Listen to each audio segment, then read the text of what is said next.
Quelle politique pour la ville en Wallonie, quelle en serait la valeur ajoutée, quel projet urbain soutenir dans un contexte de crise économique?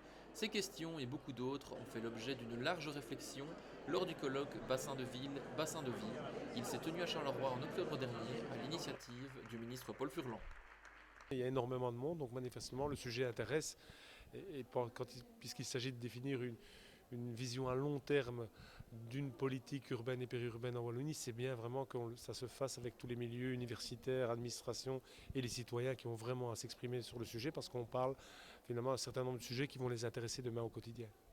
C'est une occasion d'ouvrir à la pluridisciplinarité, on en parle beaucoup, mais nous, comme dans le créneau de l'aménagement du territoire, on reste dans un domaine finalement qui touche la transversalité et on vient avec une formation qui est quand même assez orientée et que c'est l'occasion ici de rencontrer des gens qui abordent la ville sous des aspects très différents et qui viennent compléter la réflexion. Et donc globalement, je trouve que c'est une initiative très, très positive. C'est la première fois que le gouvernement wallon nomme un ministre en charge de la ville. Cette matière est longtemps restée fédérale, avec des implications multisectorielles à l'échelle wallonne.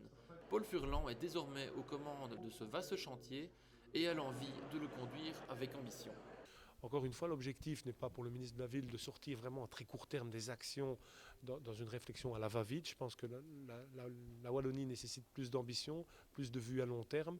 Et je pense que la réflexion que nous sommes collectivement en train de mener, elle servira finalement aux citoyens de demain, aux jeunes qui aujourd'hui sont dans une certaine forme d'incertitude relative au développement de la société, que ce soit en termes d'emploi, de logement, de capacité à se former. Et donc tout ça, nous devons vraiment le réfléchir. L'objectif, encore une fois, c'est une réflexion à long terme.